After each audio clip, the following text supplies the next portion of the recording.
জয় রাধা মাধব, জয় কুঞ্জ বিহারী, জয় গোপীজন বল্লভ, জয় গিরিবর ধারী, জয় গিরিবর ধারী, জয় গোপীজন বল্লভ, জয় গিরিবর ধারী,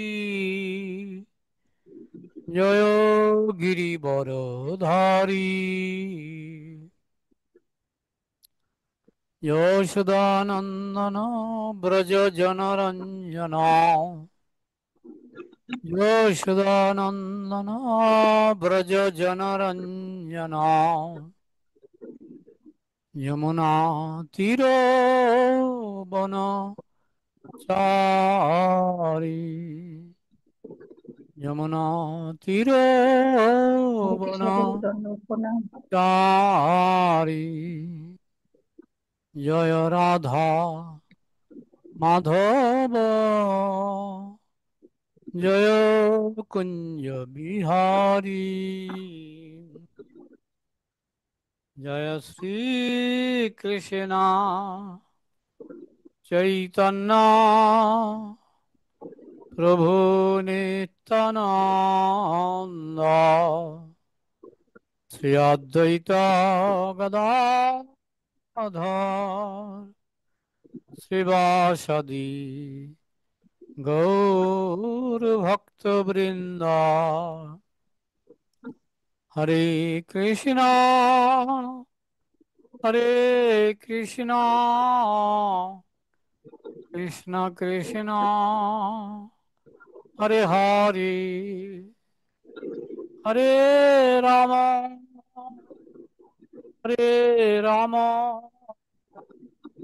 রাম রাম হরে হরে, হরে কৃষ্ণ হরে কৃষ্ণ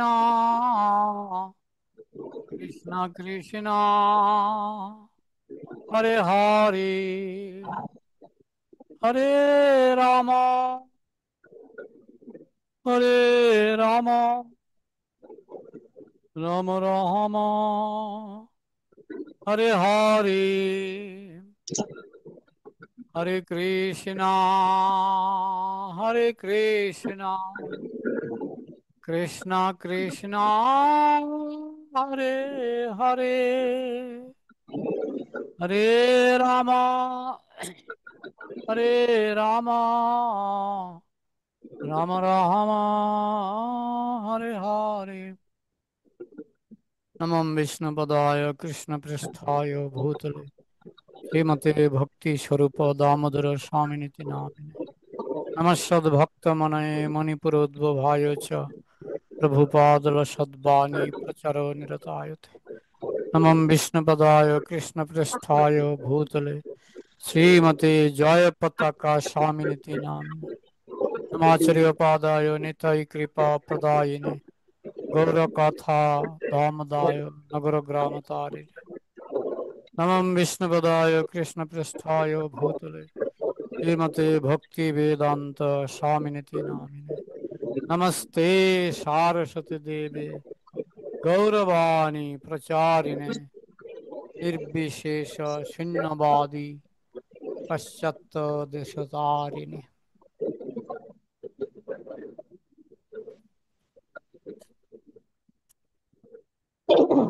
হরে কৃষ্ণ। অতিথিদের সাথে ব্যবহার। অতিথিরা যখন আমাদের মন্দিরে আসেন তখন তাদের সঙ্গে গভীর শ্রদ্ধা ও ভালোবাসা যুক্ত ব্যবহার করা বৈষ্ণব সদাচারের অঙ্গ।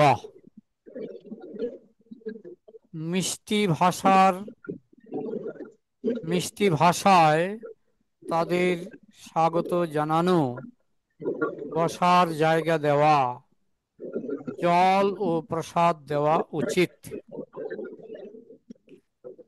এটা হচ্ছে 109 পৃষ্ঠা। বিষয় হচ্ছে অভক্তদের সাথে ব্যবহার। অভক্তদের সাথে আমাদের ব্যবহারটা কিরকম হবে? কে আওয়াজ করছে? এখানে কে আওয়াজ করছে? রীতা মন্ডল, আওয়াজটা বন্ধ করুন। হ্যাঁ, পাখাটা স্যার। হরে রীতা কৃষ্ণ। মন্ডল, আওয়াজটা হ্যাঁ, বন্ধ করুন। হ্যাঁ, বন্ধ করেছি স্যার। বন্ধ হয়নি? তবুও বন্ধ করেছি। বন্ধ হরে হয়নি? কৃষ্ণ। বন্ধ হয়নি? হয়নি? म्यूट म्यूट टिपुन। म्यूट टिपुन, म्यूट लिखा है नीचे। বন্ধ হয়নি? হ্যাঁ, বন্ধ হয়েছে। অভক্তদের সাথে ব্যবহার। ক, অভক্তদের পা স্পর্শ করতে দেওয়া উচিত নয়। যদি তারা জোরাজুরি করে এবং তা রোধ করার কোনো পথ না থাকে, তখন পূর্বসূরি আচার্যদের এবং গুরু মহারাজকে স্মরণ করে তা গ্রহণ করতে হবে এবং হাত জোর করে তাদের প্রতি নমস্কার জানাতে হবে। ক, খ, দু ধরনের অভক্ত। অভক্তদের প্রতি শুভাকাঙ্ক্ষী হতে হবে। তাদের উচিত শ্রদ্ধার সঙ্গে তাদেরকে জ্ঞান প্রদান করা এবং ভক্তদেরকে গুরু মহারাজের সঙ্গে সঙ্গ দেবার জন্য চেষ্টা করা। কিন্তু তাদের জীবনে যে কাজগুলো আনন্দদায়ক, সে কাজে যুক্ত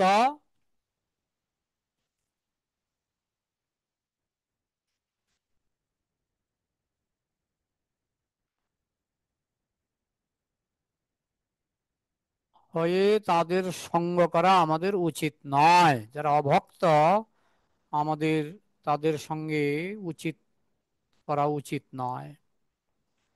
নাস্তিকদের এড়িয়ে চলা উচিত। এখানে অভক্তদের কথা বলা হচ্ছে। নাস্তিকদের এড়িয়ে চলা উচিত। সেই সকল লোকদেরকে প্রচার করা নাম অপরাধের মধ্যে পড়ে। যদি তারা বিনয়ের সঙ্গে আমাদের কাছে থেকে শ্রবণ করতে চায়, তাদেরই আমরা তাদের নিকট প্রচার করব। এখানে রেকর্ড হচ্ছে তো, না? হ্যাঁ, রেকর্ড হচ্ছে।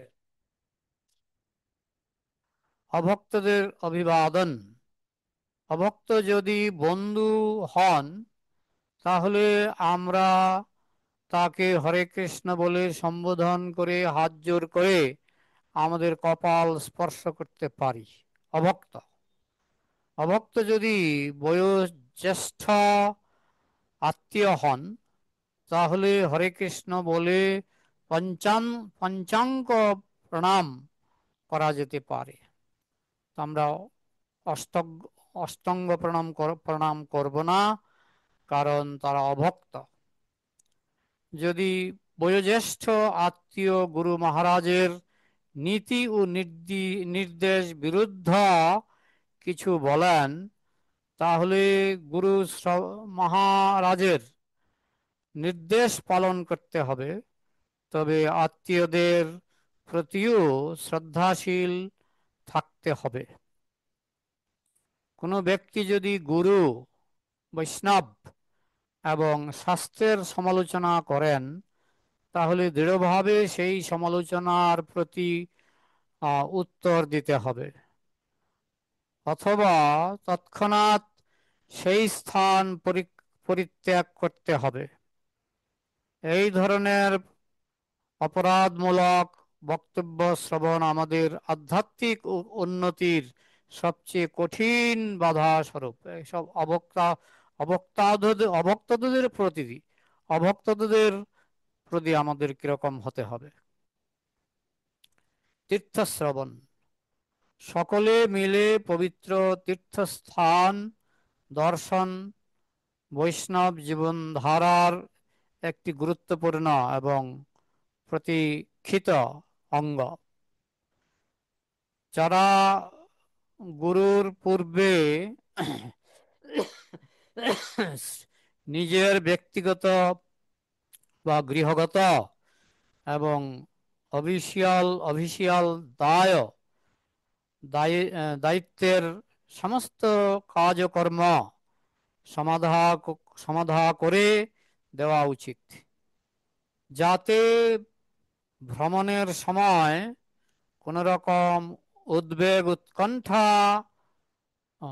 মনকে ভারাক্রান্ত না করতে পারে।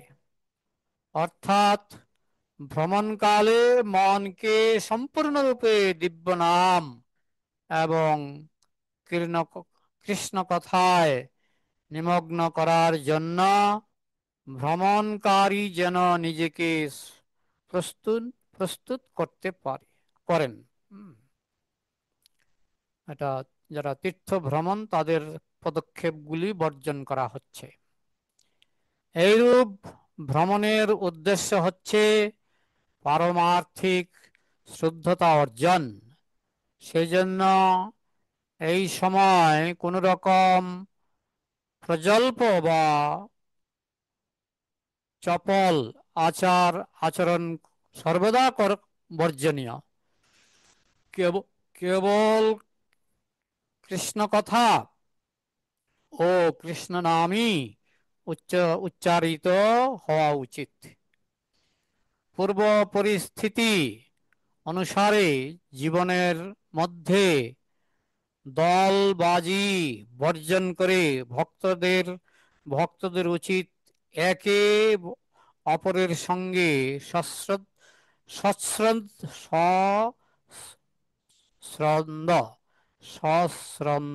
ভাবে প্রীতি সহকারে মেলামেশা করা। ভ্রমণের জন্য নির্ধারিত বিধি নিয়মগুলি সেবা প্রণোদিত হয়ে মেনে চলা উচিত। সেটা কেমল কেমল সেটা কেবল সাংগঠনিক প্রসায়কে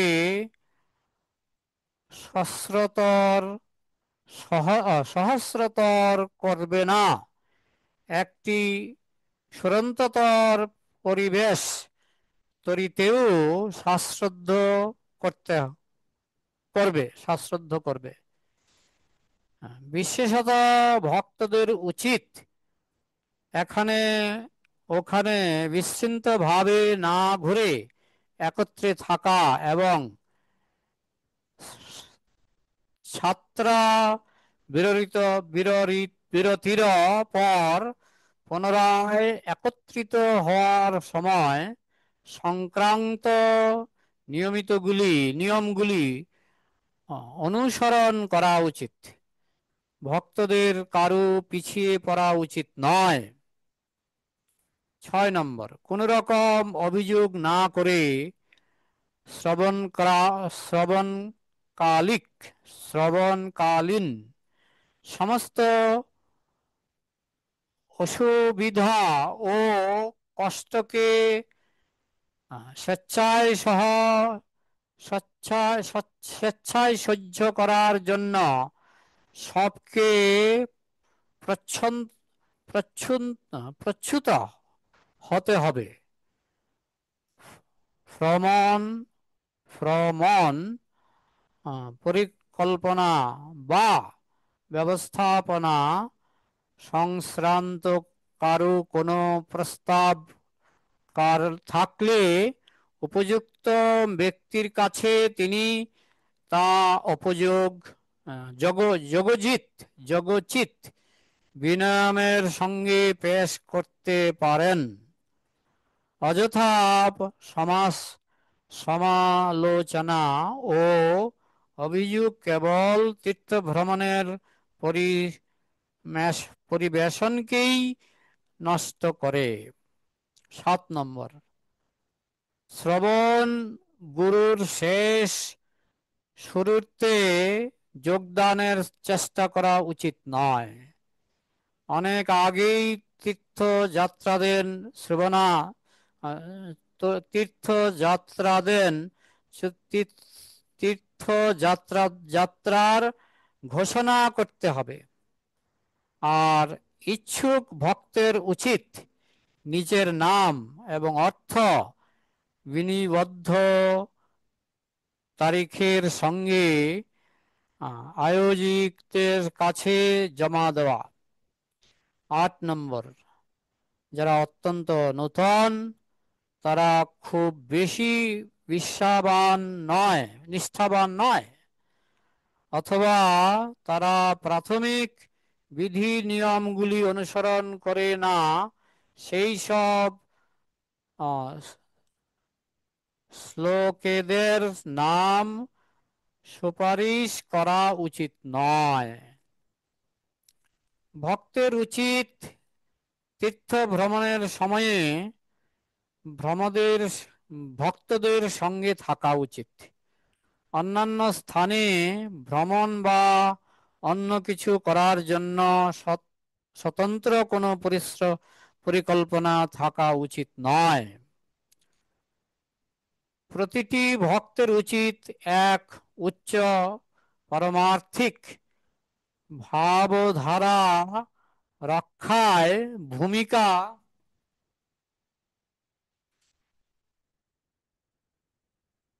নেওয়া। এমনকি একজন মাত্র উদ্দীপনা শূন্য অথবা অলস ভক্তও ভ্রমণকালীন ভাবভ্রামায় ভাবধারা ব্যাখ্যাত সৃষ্টি করতে হবে। 11 নম্বর, প্রত্যেক ভক্তের উচিত অপরাপর ভক্তদের সেবার সর্বদা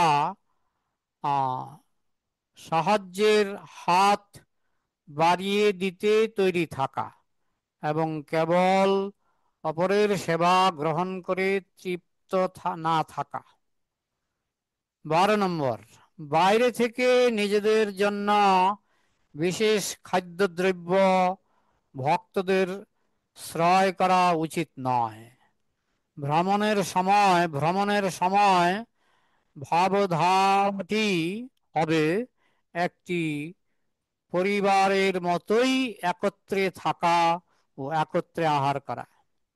13 নম্বর, দিব্য দাহের দিব্য দিব্য দামের সরি দিব্য ধামের বা ধামবাসীর প্রতি যাতে কোনো অপরাধ না হয় সেগুলিকে প্রত্যেকের যত্নশীল থাকা উচিত। যখন ভক্তগণ একত্রে কোনো মন্দির পরিদর্শন করবেন তখন অবশ্যই অত্যন্ত শ্রদ্ধার সাথে ও সযত্নে মন্দিরের সমস্ত নীতি নিয়মগুলি মেনে চলতে হবে। যে কোনো রকমের বিতর্ক সযত্নে পরিহার করতে হবে। এখন পরে আছে সাধনা, এটা যদি কেউ পড়েন খুব ভালো হয়। এখানে আছেন যে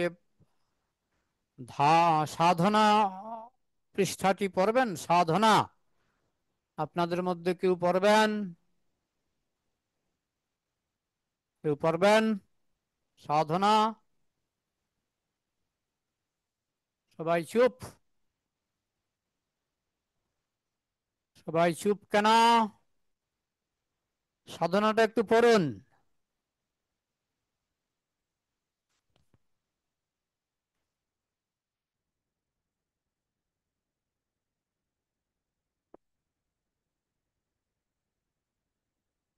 এখানে সব চুপ করে সবাই পালিয়ে গেছে, কেউ নাই। হরে কৃষ্ণ, প্রণাম প্রভু। হ্যাঁ, আছি। তাহলে এই পৃষ্ঠা 112 পৃষ্ঠা পৃষ্ঠা, বিষয় হচ্ছে সাধনা, একটু পড়বেন? হ্যাঁ প্রভু, স্যার, প্রভু একটু দাঁড়ান, আমি পিডিএফটা বার করছি জাস্ট, তারপর পড়ছি। 112 পৃষ্ঠা। ঠিক আছে প্রভু। কত পাতা?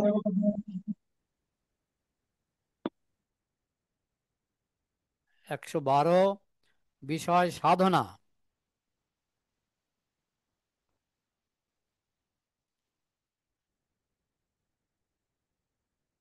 পড়তে 10 বছর লাগবে? হরে কৃষ্ণ বাবু। পড়ুন। দেবরাজ বলছি বাবু। পড়ুন সাধনা। কৃষ্ণ ভক্তি অনুশীলনে উদ্যোগী ভক্তের নিষ্ঠার সঙ্গে কয়েকটি বিধি ও নিষেধ অবশ্যই মেনে চলতে হবে। হুম শ্রীল রূপ গোস্বামী এরকম 64টি বিধি নিয়মের তালিকা করেছেন, হুম যার মধ্যে 5টিকে গুরুত্বপূর্ণ বলে বিবেচনা করা হয়। হুম এগুলি হলো শ্রী বিগ্রহ পূজা, শ্রীমদ্ ভাগবত শ্রবণ, দিব্য নাম কীর্তন, দিব্য ধামে বাস অথবা তুলসী দেবীর আরাধনা ও ভগবত ভক্তদের সঙ্গ। হুম তারপরে জপ। জপটা পড়ছি প্রভু তাহলে। হুম জপ ভক্তের জীবনে ভগবানের দিব্য নাম জপ সব চাইতে গুরুত্বপূর্ণ সেবা। আমাদের হৃদয়কে নির্মল করার জন্য জপ করার আবশ্যকতা আমাদের সমস্ত পূর্বতন আচার্যগণ অনুমোদন করেছেন। হুম দীক্ষার সময় গুরুদেবের নিকট শিষ্য প্রথমে এই ব্রতই গ্রহণ করে। সুতরাং প্রতিটি নিষ্ঠাবান ভক্তের জন্য নির্ধারিত কমপক্ষে 16 মালা হরে কৃষ্ণ মহামন্ত্র জপ অবশ্যই খুব মনোযোগ ও নিষ্ঠা সহকারে করা উচিত। হুম শ্রীল প্রভুপাদ বলেছেন, আমাদের পারমার্থিক জীবনের 99% অগ্রগতি আসে পবিত্র হরিনাম জপ থেকে। এইভাবে নিষ্ঠাবান কৃষ্ণ ভক্ত অপরাধ শূন্য হয়ে প্রতিদিন নিয়মিত 16 মালা জপ করলে খুব শীঘ্রই কৃষ্ণ ভক্তির পথে উন্নতি লাভ করবে। হুম হুম হ্যাঁ। জপ হচ্ছে একটি ঐকান্তিক সেবা। বলুন। প্রভু পড়বো আমি তাহলে নাকি? পড়ুন, যতক্ষণ আরেকজন না আসছে পড়ুন। ঠিক আছে। যখন আমরা কোনো কাজে গুরুত্ব আরোপ করি তখন তার জন্য কিছু সময় আলাদা করে রাখি। সেই রকম প্রতিটি ভক্তের জপের জন্য প্রয়োজনীয় নির্দিষ্ট সময় যেন জপই দেয়া হয়, অন্য কোনো কাজের জন্য নয়। এমনকি তা যদি কোনো ধরনের সেবা হয় তাতেও নয়। উদাহরণস্বরূপ 16 মালা জপের সময় কোনো কাগজ পড়া, কোনো কথা বলা বা কীর্তন শোনা উচিত নয়। জপ হচ্ছে এমন একটা গুরুত্বপূর্ণ সেবা যাতে আমাদের সম্পূর্ণ ও নিরবিচ্ছিন্ন মনোনিবেশের প্রয়োজন হয়। এমনকি জপের সময় টেলিফোনের উত্তর দেওয়ারও প্রয়োজন নেই। যিনি ফোন করেছেন তাকে ভদ্রভাবে বলতে হবে, হুম আপনার খবরটি দিয়ে রাখুন অথবা পরে ফোন করবেন। হুম জপের সময় যদি কেউ দেখা করতে আসেন তবে তাদেরকে অপেক্ষা করতে বলতে হবে। হুম তেমনি সাংসারিক কাজগুলি কেবল জপের পরেই চিন্তা করতে হবে। পরিবারের সকলেই যেন যেন তাদের সম্পূর্ণ সহযোগিতা করেন। তাই কখনোই কারোর অপরের জপে ব্যাঘাত ঘটানো উচিত নয়। যখন আমরা ভগবান শ্রীকৃষ্ণের দিব্য নাম জপ করি তখন ভগবান কৃষ্ণের সঙ্গে আমাদের সরাসরি যোগাযোগ হয়, হুম কারণ ভগবান ও তার নামের মধ্যে কোনো পার্থক্য নেই। হুম পবিত্র হরিনাম রূপে ভগবান শ্রীকৃষ্ণ সমগ্র জগতের মধ্যে যিনি সর্বাপেক্ষা গুরুত্বপূর্ণ ব্যক্তি ও সরৈশ্বর্যময়, তিনি আমাদেরকে সাড়া দেন। সুতরাং এই পবিত্র যোগাযোগকে কোনো প্রকারে বিঘ্নিত হতে দেওয়া উচিত নয়। মনে রাখবেন, ইচ্ছা থাকলেই উপায় হয়। এটা পৃষ্ঠাটা বলুন তো, 100 কত? 114 প্রভু। হ্যাঁ, আচ্ছা, এটা আরেকটু আচ্ছা, বলুন তো। নাম জপ করি তখন ভগবান শ্রীকৃষ্ণের, এখান থেকে বলুন কৃষ্ণের তো। সঙ্গে তখন ভগবান কারণ শ্রীকৃষ্ণের সঙ্গে। শ্রীকৃষ্ণের সঙ্গে হ্যাঁ। আমাদের সরাসরি যোগাযোগ হয়, হুম কারণ স্বয়ং ভগবান ও তার নামের মধ্যে কোনো পার্থক্যই নেই। হুম পবিত্র হরিনাম রূপে ভগবান শ্রীকৃষ্ণ সমগ্র জগতের মধ্যে যিনি সর্বাপেক্ষা গুরুত্বপূর্ণ ব্যক্তি ও সরৈশ্বর্যময়, হুম তিনি আমাদের ডাকে সাড়া দেন। হুম সুতরাং এই পবিত্র যোগাযোগকে কোনো প্রকারে বিঘ্নিত হতে দেওয়া উচিত নয়। মনে রাখবেন, ইচ্ছা থাকলেই উপায় হয়। আরেকজন কেউ পড়বেন?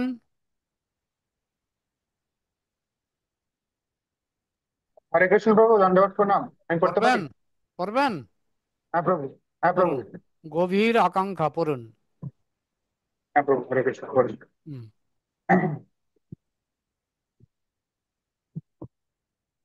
গভীর আকাঙ্ক্ষা। আকাঙ্ক্ষাই আমাদের পারমার্থিক জীবনের মূল ভিত্তি। ভালো জপের জন্য পবিত্র হরিনামের প্রতি গভীর আগ্রহ ও এইকান্তিক আকাঙ্ক্ষা থাকলে ভগবান শ্রীকৃষ্ণ আমাদের উপর সন্তুষ্ট হন। আমাদের গভীর আকাঙ্ক্ষার প্রকাশ হবে তখনই যখন আমাদের জন্য নির্ধারিত জপ নির্ধারিত জপ সংখ্যা সমস্ত প্রতিকূল পরিস্থিতির মধ্যেও প্রতিদিনই খুব ভালোভাবে সম্পূর্ণ করতে পারবো। সেই সঙ্গে সেই সঙ্গে গুণগত ও পরিণামগতভাবে শ্রেষ্ঠ মানের জপ করার জন্য আমাদের যা কিছু করা প্রয়োজন তা দৃঢ়নিষ্ঠ হয়ে করতে হবে। আর জপ নষ্ট করে এমন সবকিছু আমাদের ত্যাগ যপ নষ্ট করে এমন সবকিছু আমাদের ত্যাগ করতে হবে। এই গভীর আকাঙ্ক্ষা ও দৃঢ়নিষ্ঠা কিভাবে বর্ধিত হবে? নিত্য ভগবত সেবায়, অর্থাৎ নিয়মিত ভক্ত সেবা ও বিনীতভাবে কৃষ্ণ কথা শ্রবণ করার মাধ্যমে। হুম। তো আগে পড়বো? তারপরে মনোনিবেশ সহকারে শ্রবণ। পড়বো কি পড়বো? হ্যাঁ, পড়ুন। মনোনিবেশ হুম, সহকারে হ্যাঁ শ্রবণ। ঠিক আছে। হুম, মনোনিবেশ মনোনিবেশ সহকারে শ্রবণ। আমরা জপ যত ভালোভাবে শ্রবণ করতে পারবো ততটাই ভালো জপ হচ্ছে বলে বুঝতে হবে। হুম, সুতরাং গভীর মনোনিবেশ সহকারে শ্রবণ করা ভালো জপের সব থেকে গুরুত্বপূর্ণ অঙ্গ। শ্রীল হুম, প্রভুপাদ বলেছেন, প্রতিটি নাম স্পষ্টভাবে উচ্চারণ করে মন্ত্রের সেই শব্দধ্বনির প্রতি পূর্ণরূপে মনোনিবেশ করো। অতি শীঘ্র জব শেষ করতে হবে বলে ব্যস্ত হবে না। শ্রবণ করাই সবচেয়ে বেশি শ্রবণ করাই সবচেয়ে বেশি গুরুত্বপূর্ণ। আবার তিনি বলেছেন, জপের সময় প্রতিটি শব্দ খুব যত্ন সহকারে শুনতে চেষ্টা করো। হুম, তাই মনোনিবেশ সহকারে শ্রবণ করে আমাদের জপ করা উচিত। তা হুম, না হলে আমাদের জপ হয়ে উঠবে যান্ত্রিক ও স্বাদহীন। হুম। এরপরে আর কে পড়বেন? কে আছেন পড়বেন? যদি নতুন না থাকেন। আছেন? আচ্ছা, 1 কোটি বছর লেগে যাচ্ছে। এবার প্রভু ওই আমি কি প্রথম পড়বো? যে পড়েছিলেন, শ্রীকৃষ্ণ প্রভু, পড়বো। পড়ুন। কোথায় থেকে প্রভু একটু? হরিনামের প্রতি দৃঢ় বিশ্বাস, হরিনামের প্রতি দৃঢ় বিশ্বাস, একশো আচ্ছা পনেরো প্রভু। পৃষ্ঠা 115 পৃষ্ঠা। হরিনামের হরিনামের প্রতি। হরিনামের প্রতি দৃঢ় বিশ্বাস। হ্যাঁ। শ্রী চৈতন্য মহাপ্রভুর বাক্য বিশ্বাস, উৎসাহ ও দৃঢ় নিশ্চয়তা সহকারে মহামন্ত্র জপ করলেই আমরা আম, ক্রমশ ভক্তির সর্বোচ্চ স্তরে উ- উপ- উপনীত হব। শিল হুম, প্রভুপাদ। হুম, মহামন্ত্রের অর্থ উপলব্ধি করা। হুম, হরে কৃষ্ণ মহামন্ত্র যেহেতু দিব্য শব্দধ্বনি, সেই হেতু তার অর্থ জানি বা না জানি, আহ, তার আহ, তার ফল পাওয়া যাবে। কিন্তু তা সত্ত্বেও যখন আমরা মহামন্ত্র জপ করছি তখন তাতে কি প্রার্থনা করছি তা জানা প্রয়োজন। হুম, শিল প্রভুপাদ ব্যাখ্যা করেছেন, হরে হুম, কৃষ্ণ মহামন্ত্রের প্রার্থনার অর্থ তাদের সেবায় নিয়োজিত হওয়ার জন্য শ্রী শ্রী রাধা কৃষ্ণকে নিবেদন করা। হুম, হরে কৃষ্ণ মানে হে হরে, হে রাধারানী, হে কৃষ্ণ, অনুগ্রহ করে আপনারা আমাকে আপনাদের প্রেমময়ী সেবায় নিয়োজিত করেন, হুম, যাতে মায়ার সেবা থেকে নিষ্কৃতি লাভ করতে পারি। হুম। প্রার্থনা আগে পড়বো প্রভু। হ্যাঁ, পড়ুন। প্রার্থনা সূচক ভাব। প্রার্থনা সূচক ভাব। হুম হরে কৃষ্ণ মহামন্ত্র যেহেতু প্রার্থনা, তাই এই মন্ত্রের অর্থ পূর্ণরূপে হৃদয়ঙ্গম করে আমাদের অবশ্যই প্রার্থনার মনোভাব নিয়ে জপ করা উচিত। হুম আমাদের জপ হবে ঠিক একটি মাতৃ আহ, মাতৃহারা হুম শিশুর আকুল ভাবে ক্রন্দন ক্রন্দনের মতো, এবং আমাদের মনোভাব থাকবে বড় আহ, বড় অসহায়। আর শ্রীকৃষ্ণের উপর আমাদের হতে আমাদের হতে হবে সম্পূর্ণভাবে নির্ভরশীল, হুম জড় উদ্দেশ্য নয়। হুম ভক্তি মার্গে আমরা অহেতুকী ও প্রতিহত ও বিশুদ্ধ উম, ভগবৎ সেবার লক্ষ্য আম, এগোতে শিক্ষা পাই। হুম সুতরাং জপের জপের ফলস্বরূপ আমরা যেন ইন্দ্র তৃপ্তির জন্য কোনো জল লাভ বা আহ, সুযোগ সুবিধার অন্বেষণ না করি। হুম ভগবানের নিকট আমাদের একমাত্র ও যথার্থ প্রার্থনা হবে আমরা যেন তার সেবার উম, যোগ- সেবার উম, যোগ্যতা। আচ্ছা, সেবার যোগ্যতা লাভ করতে পারি আর হুম সর্বদা তার নাম উচ্চারণ করতে পারি। হুম কিভাবে আমাদের ভগবানের নিকট প্রার্থনা করতে হবে সেই সম্বন্ধে শিল প্রভুপাদ বলেছেন, প্রিয় কৃষ্ণ, কৃপা করে তোমায় আম, তোমাকে কৃপা করে তোমায় ভুলতে দিও না। হুম আমি যেন সর্বদা তোমার নাম জপ করতে পারি, আর তাতে যদি আমাকে নরকেও পাঠাও তাতে কিছু যায় আসে না। হুম এরপরে আর কে পড়বেন? বিনয়, আর কেউ আছেন?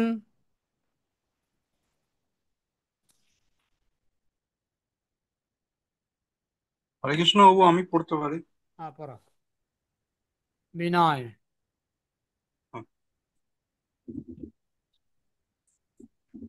পড়ো। বিনয়। হ্যাঁ, বিনয়। ভক্তির সর্বোচ্চ স্তরে উন্নীত হতে গেলে বিনয়ী হওয়া খুবই গুরুত্বপূর্ণ।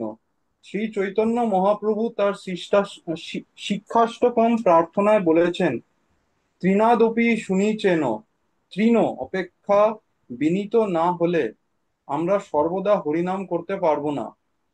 ভক্তি পথে চলতে চলতে আমরা যখন আপনা আপনি বিনীত হই, তখন আমাদের, বিশেষ করে ভক্তদের সঙ্গে আচার আচরণেও জ্ঞাতসারে বিনীত হওয়ার চেষ্টা করতে হবে। হুম অহংকার ও হরিনাম একসঙ্গে চলতে পারে না। তাই আমাদের সবসময় অহংকারের বিষয়ে কঠোরভাবে সতর্ক থাকতে হবে, যাতে করে তার কুৎসিত মাথা উত্তোলন করা মাত্র তাকে দমন করা যায়। হুম এরপরে উপযুক্ত। এরপরে, আচ্ছা, উপযুক্ত পরিবেশ। হুম ভালো জপের জন্য উপযুক্ত পরিবেশ বেছে নিতে হবে। হুম বিশেষত শহরে একটি নির্জন নীরব স্থান হওয়া উচিত, যাতে করে মনে বিচ্ছিন্নতা বা চঞ্চলতা না আসে। হুম উদাহরণস্বরূপ, বারান্দায় বসে রাস্তার চলমান জীবনযাত্রা লক্ষ্য করতে করতে জপ করাও উচিত হবে না। এছাড়াও অনেক ভক্তকে সাধারণ যানবাহন করে তাদের কর্মক্ষেত্রে যাতায়াত করতে হয়। ভক্তরা ওই ধরনের নিয়মিত যাতায়াতের সময়ও জপ করতে পারেন, তবে এই জপের মান তেমন ভালো হবে না। তাই তা নির্দিষ্ট 16 মালার মধ্যে ধরা যাবে না, তা ধরতে হবে অতিরিক্ত জপ হিসাবে। হুম হুম এরপর তারপরে? পড়বো। হ্যাঁ। বসে, দাঁড়িয়ে বা চলমান অবস্থায় হুম মন যদি সচেতন থাকে, আসনে বসে খুব ভালো জপ হয়। মেরুদণ্ড সোজা করে আসন করে বসা অনুমোদিত। হুম দেওয়ালে হেলান দিয়ে বসে বা পিঠ কুঁজো করে বসে হাঁটু বা উরুর উপর কনুই রেখে গালে হাত দিয়ে জপ করলে খুব সত্বর নিদ্রা আসবে, তাই এগুলি বর্জনীয়। তার থেকে খারাপ চেয়ারে শরীর এলিয়ে দিয়ে অথবা বিছানায় শুয়ে জপ করলে তৎক্ষণাৎ নিদ্রা আসতে বাধ্য। হুম জপ করতে গিয়ে যদি খুব নিদ্রা আসে বা মন দারুণ চঞ্চল থাকে তবে দাঁড়ানো বা চলাফেরা করা বরং ভালো। শরীর স্থির থাকলেও মন যদি দ্রুত এখানে সেখানে ছুটতে থাকে তাতে কি লাভ? হুম আবার দাঁড়িয়ে জব করার সময় কিছুর সঙ্গে হেলান দেওয়ার প্রবণতা ছাড়তে হবে, হুম তাতেও নিদ্রা আসতে পারে। হুম বদ্ধ মন সর্বদা পথ খুঁজছে, কিভাবে আমাদের কৃষ্ণ ভাবনামৃত আস্বাদন থেকে প্রতারিত করবে। হুম অনেক ভক্ত পায়ে হেঁটে জপ করতে পছন্দ করেন। হুম আচার্যগণ কর্তৃক তা অবশ্যই অনুমোদিত, তবে আমাদের সাবধান হতে হবে যাতে পথযাত্রী বা অন্য কিছু দেখে অথবা এখানে সেখানে দেখতে দেখতে আমাদের জপের মনোযোগ বিচ্ছিন্ন না হয়। হুম একটি পরামর্শ হয়তো সহায়ক হতে পারে, চলার সময় মাথা একটু নিচু করে চলা। হুম সতর্ক থাকা। সতর্ক থাকা, জপের সময় আমাদের সর্বদা সচেতন থাকতে হবে। হুম বসে জপ করতে গিয়ে যদি ঘুম পায় তবে তৎক্ষণাৎ উঠে দাঁড়াতে বা চলাফেরা করতে হবে। হুম যখনই মন বিচ্ছিন্ন যখনই মন বিভিন্ন দিকে ছুটবে তখনই মনকে জোরপূর্বক হরিনাম শুনতে নিবিষ্ট করতে হবে। হুম হুম জপ জপ। কোনো প্রতিযোগ জপ কোনো প্রতিযোগিতা নয়। হুম সময়ে সময়ে ঘড়ির সঙ্গে প্রতিযোগিতা করতে লোভ হয়, যেমন গতকালের ভুল ভুল ভুলনায় কম সময় 16 মালা শেষ করব, এই মনোভাবটি ছাড়তে হবে। স্পষ্ট ও একমনে জপের প্রতি জোর দিতে হবে, তাতে একটি স্বাভাবিক ও সুস্থ গতি আমরা স্থির করে নিতে পারি। মহামন্ত্রের কোনো শব্দ যেন বাদ পড়ে না যায়, জপের মান যেন কোনো মতেই কমানো না হয়। হুম অনেক ভক্তের ক্ষেত্রে 16 মালা জপ করতে প্রায় 2 ঘন্টা সময় লাগে। হুম সর্বদা আলোচনা করো। হুম জপ এমনই একটি গুরুত্বপূর্ণ বিষয় যে ভক্তদের এই বিষয়ে নিয়মিত আলোচনা করা, এর গুরুত্ব সম্বন্ধে জোর দেওয়া এবং পরস্পরের উপলব্ধির আদান প্রদান করা উচিত। হুম ভক্ত সঙ্গে জপ সর্বশ্রেষ্ঠ। হুম যদিও জপ একটি ব্যক্তিগত পারমার্থিক শৃঙ্খলা, তবুও তা ভক্ত সঙ্গে অনুশীলনীয়। হুম একা জব করতে গিয়ে আমরা হয়তো একটু ঢিলা দিই, হুম অবহেলা করি অথবা ঘুমিয়ে যেতে পারি। হুম ভক্ত সঙ্গে সর্বদা আমাদের খুঁটিয়ে দেখা হয়, কেউ হুম না কেউ সর্বদা আমাদের লক্ষ্য করেন, যাতে যাতে করে আমরা অন্যমনস্ক হয়ে না যাই। হুম ভক্তেরা যখন একত্রে জপ করেন তাতে হুম একটি দিব্য ধ্বনি সৃষ্টি করে, আর এইরূপ পরিবেশে জপ করা অপূর্ব। হুম তাই যেখানেই সম্ভব ভক্তরা সকালের জপ যেন মন্দিরে করেন, হুম অন্যথায় ভক্তরা যেন যে যাই পাড়ায় থাকেন তারা কোনো একটি সার্বজনীন স্থানে প্রতি সপ্তাহে যতদিন সম্ভব একত্রিত হয়ে জপ করেন, হুম এটি বিশেষভাবে অনুমোদিত। হুম প্রত্যুষে জপ, হুম জপ করতে হবে প্রাতঃকালে। আদর্শ সময় হচ্ছে ব্রাহ্ম মুহূর্ত। হুম তা সম্ভব না হলে তার নিকটবর্তী সময় জপ করতে হবে। হুম খুব ভোরে ঘুম থেকে ওঠা প্রতিটি ভক্তের জন্য অনিবার্য, এই ক্ষেত্রে কোনো আপোষ করা উচিত নয়। আমাদের সকলের জপের জন্য একটি নির্দিষ্ট সময় বাঞ্ছনীয়। সাধন ভক্তির ক্ষেত্রে সময়ানুবর্তিতা একটি গুরুত্বপূর্ণ অঙ্গ। কার্যক্ষেত্রে বেরোবার পূর্বে যেন কমপক্ষে 10 থেকে 12 মালা জপ অবশ্যই হয়ে যায়, যত বেশি হয় ততই ভালো। হুম উচ্চস্বরে, হুম নিজে শোনার মতো উচ্চস্বরে জপ করা যায়। খুব উচ্চস্বরে জপ করলে যে তা খুব ভালো জপ তা নয়, বরং কত মনোযোগ সহকারে তা শুনছি সেটি বেশি গুরুত্বপূর্ণ। হুম আর সব ভক্তদের সঙ্গে জপ করার সময় আমাদের লক্ষ্য রাখতে হবে আমরা যেন তাদের মনোনিবেশে বিঘ্ন না ঘটাই। হুম হরিনাম না লীলা, হুম। সময়ে সময়ে ভক্তরা একটি প্রশ্ন করে থাকেন, হুম। তারা কি জপের সময় কৃষ্ণলীলা চিন্তা করতে পারেন? এই ব্যাপারে শ্রীল প্রভুপাদ কি বলছেন দেখা যাক। হুম। হরিনাম শ্রবণ আর কৃষ্ণলীলা চিন্তার মধ্যে পার্থক্য করতে পারো না হুম। পদ্ধতি কিন্তু শ্রবণ করা। হুম। তারপর কৃষ্ণের লীলা, রূপ, গুণ ইত্যাদি আপনা আপনি মনে আসবে। হুম। অন্যত্র শ্রীল প্রভুপাদ বলেছেন, সাধারণত নিয়ম হচ্ছে শুধু জপ করা আর তা শ্রবণ করা। তবে কৃষ্ণলীলা যদি আমাদের স্মৃতি পথে আসে তা খুব ভালো, সেটি আপনা থেকেই আসা উচিত। এই নয় যে তুমি কৃত্রিম ভাবে চিন্তা করবে। হুম। হরিনামের প্রতি অপরাধ। হরিনামের প্রতি দশবিধ অপরাধ আমাদের এড়িয়ে চলা উচিত। হুম। অপরাধগুলি দেখে নেবেন। শ্রীল প্রভুপাদ বলেন যে উত্তম জপ মানেই উক্ত অপরাধগুলি শূন্য হয়ে জপ করা। হরে কৃষ্ণ মহামন্ত্র জপ শুরু করার পূর্বে শ্রী গুরু প্রণাম মন্ত্র এবং পঞ্চতত্ত্ব মন্ত্র উচ্চারণ করতে বিস্মৃত হওয়া উচিত নয়। আগে যারা পড়েছ তারা আবার পড়ো। আগে যারা শুরু করেছো, প্রথম পুরুষ কে পড়েছিল? প্রথম পুরুষ। হে কৃষ্ণ বাবু। হ্যাঁ, ওইটা পড়ো, 4টি বিধি নিয়ম পড়ো। নাম বলো। হ্যাঁ, দেবরাজ বলছি। হ্যাঁ, বলো। 4টি বিধি নিয়ম। হুম। নিম্নোক্ত বিধি নিয়মগুলি প্রতিটি ভক্তের অবশ্য পালনীয়। হুম। 1, কোনো রকম আমিষ আহার নয়, পেঁয়াজ রসুন এবং মাশরুম সহ। সর্ববিধ নেশা বর্জন, চা, কফি, পান, সুপারি, পান মশলা ইত্যাদি সহ।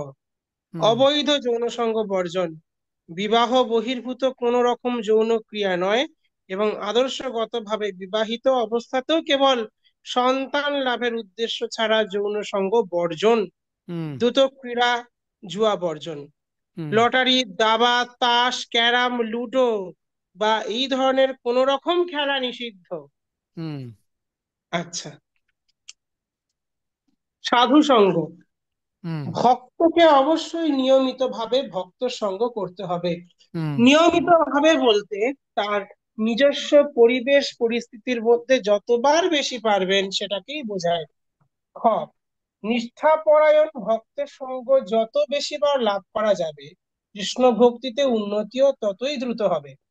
গ, সাধু সঙ্গ বলতে এই নয় যে ভক্তরা কেবল শারীরিকভাবে একত্রিত হবে, একত্রিত হয়ে কি করা হচ্ছে সেটাই গুরুত্বপূর্ণ। হুম। সাধু সঙ্গের ভিত্তি হলো সংকীর্তন, কৃষ্ণ কথা এবং সেবা। প্রজল্প, জড়জাগতিক কথাবার্তা সর্বদা বর্জনীয়। ঘ, সাধু সঙ্গে বিনীতভাবে কৃষ্ণ কথা শ্রবণের জন্য আগ্রহী হতে হবে, কেবল বলার জন্য উন্মুখ হওয়া উচিত নয়। ওয়া, ভক্ত সঙ্গ হচ্ছে আমাদের সব থেকে মূল্যবান সম্পদ। ভক্ত সঙ্গ ছাড়া জীবন শুষ্ক, অর্থহীন হয়ে পড়ে। যদি কেউ নিয়মিত ভক্ত সঙ্গ না করে তাহলে নিশ্চিতভাবে সে কৃষ্ণ ভাবনামৃত হতে বিচ্যুত হয়ে পড়বে। চ, ব্যক্তিগতভাবে সঙ্গ হতে পারে যাকে বলা হয় বপু, অর্থাৎ গুরুদেবের ও বৈষ্ণবগণের শারীরিক উপস্থিতি অথবা শব্দের মাধ্যমে। বাণী অর্থাৎ গুরুদেব ও বৈষ্ণব বর্গের শিক্ষা ও নির্দেশ উভয়ই গুরুত্বপূর্ণ।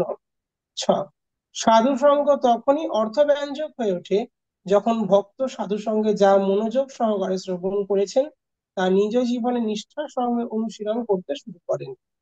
বর্গীর জ, এই জন্য একজন উপদেশক গ্রহণ করা উচিত যিনি ভক্তের বন্ধু ও পথ নির্দেশক হতে পারেন।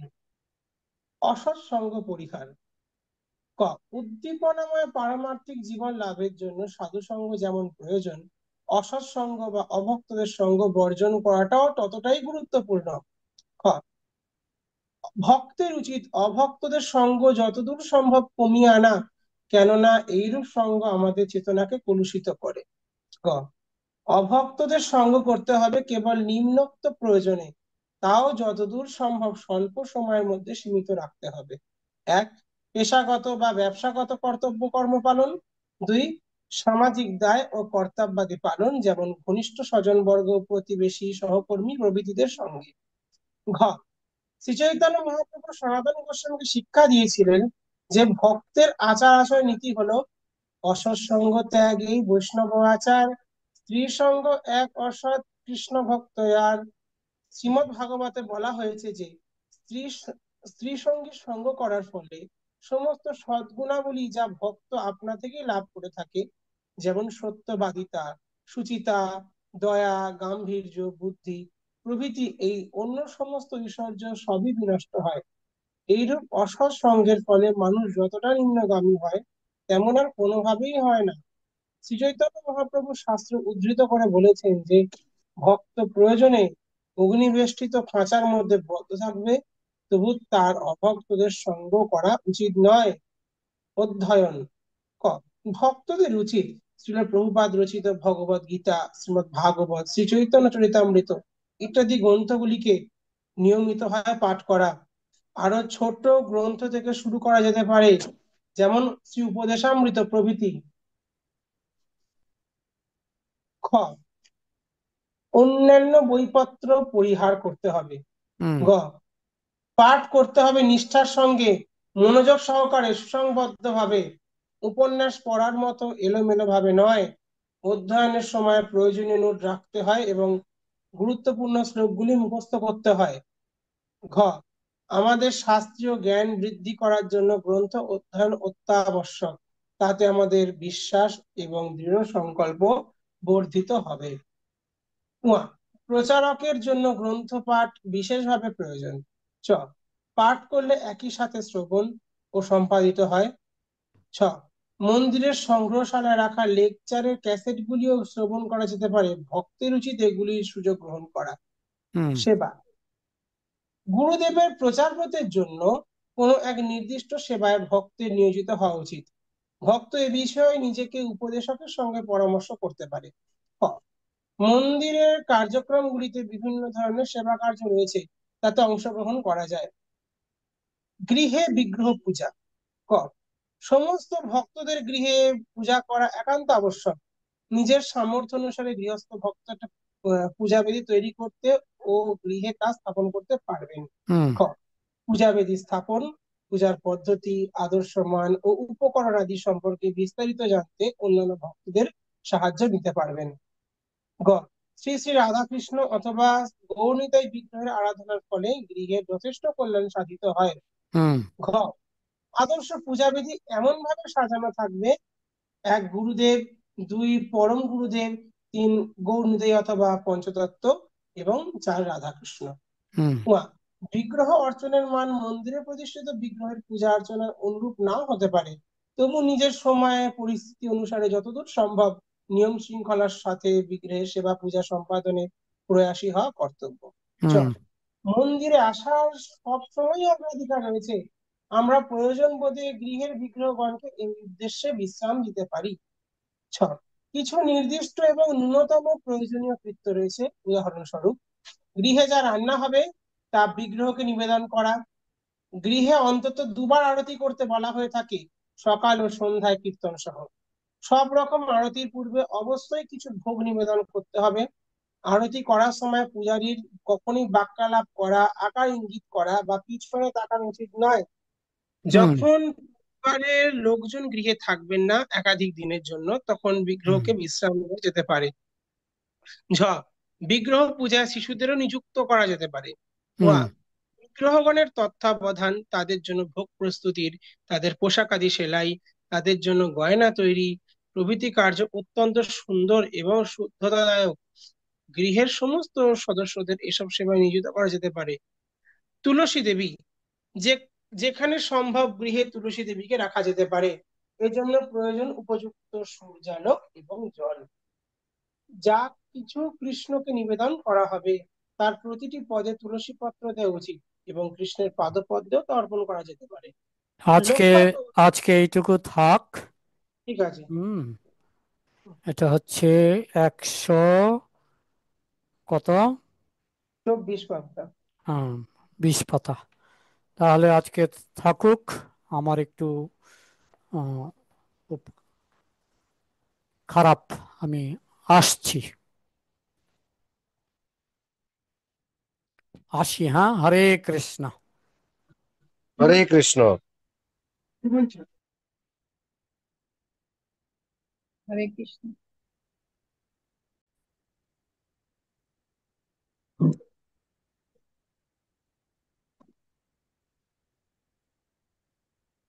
জয় রাধা মাধব,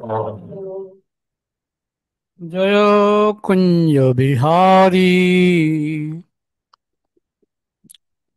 জয় রাধা মাধব, জয় কুঞ্জ বিহারী, জয় গোপীজন বল্লভ,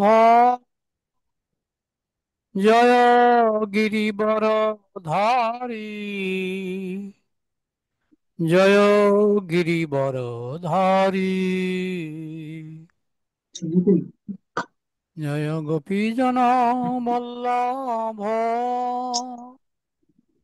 জয় গিরিবর ধারী, জয় গিরিবর ধারী, যশোদানন্দন ব্রজ জনরঞ্জন, যশোদানন্দন ব্রজ জনরঞ্জন, যমুনা তীর বন চারি, যমুনা তীর হরে বন কৃষ্ণ প্রভু, দণ্ডবত প্রণাম। চারি, জয় রাধা মাধব, জয় কুঞ্জ বিহারী,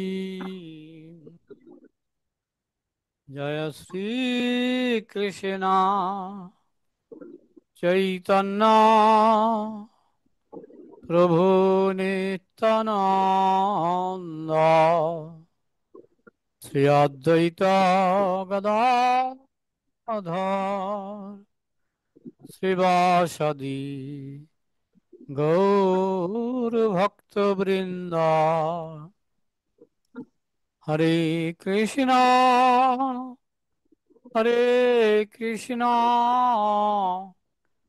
কৃষ্ণ কৃষ্ণ হরে হরে, হরে রাম হরে রাম, রাম রাম হরে হরে, হরে কৃষ্ণ হরে কৃষ্ণ, কৃষ্ণ কৃষ্ণ হরে হরে, হরে রাম হরে রাম, রাম রাম হরে হরে, হরে কৃষ্ণ হরে কৃষ্ণ, কৃষ্ণ কৃষ্ণ হরে হরে, হরে রাম হরে রাম, রাম রাম হরে হরে। নমো বিষ্ণুপদায় কৃষ্ণপৃষ্ঠায় ভূতলে শ্রীমতে ভক্তি স্বরূপ দামোদর স্বামিনিতি নামিনে। নমস্যদ্ভক্তমনয়ে মণিপুरोद्भवाय च प्रभुपादलसद्वाणी प्रचरो निरतायते। नमो विष्णुपदाय कृष्णपृष्ठाय भूतले श्रीमते जयपताका स्वामिनिति नामिने। नमाचार्यपादाय निताय कृपा प्रदायिने गौरकथा दामदाय नगरग्रामतारिणे। नमो विष्णुपदाय कृष्णपृष्ठाय भूतले श्रीमते भक्ति वेदांत स्वामिनिति नामिने।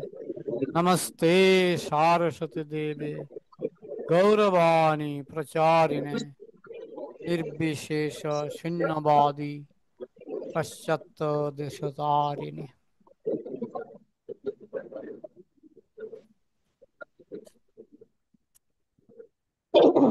हरे कृष्णा। অতিথিদের সাথে ব্যবহার। অতিথিরা যখন আমাদের মন্দিরে আসেন তখন তাদের সঙ্গে গভীর শ্রদ্ধা ও ভালোবাসা যুক্ত ব্যবহার করা বৈষ্ণব সদাচারের অঙ্গ।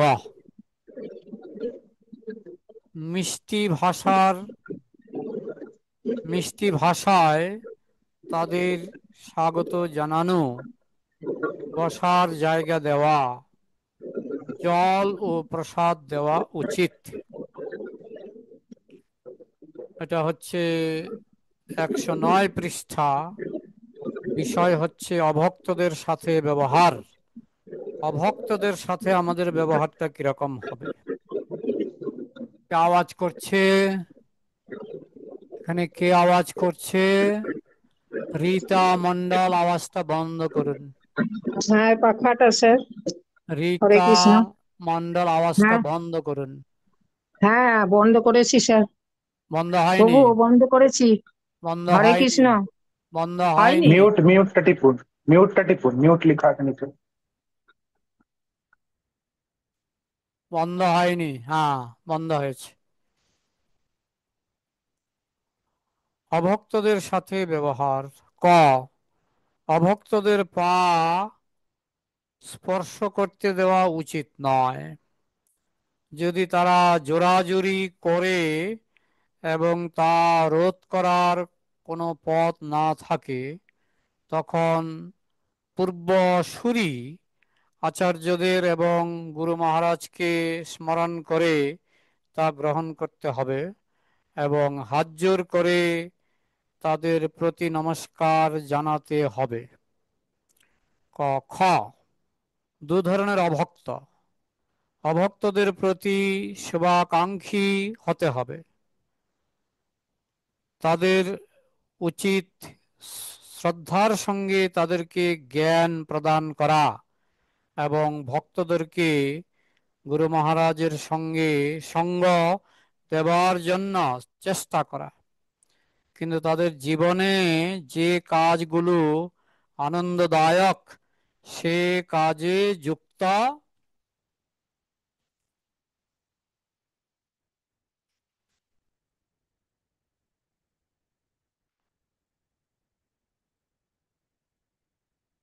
হয়ে তাদের সঙ্গ করা আমাদের উচিত নয়। যারা অভক্ত আমাদের তাদের সঙ্গে করা উচিত নয়। নাস্তিকদের এড়িয়ে চলা উচিত। এখানে অভক্তদের কথা বলা হচ্ছে। নাস্তিকদের এড়িয়ে চলা উচিত।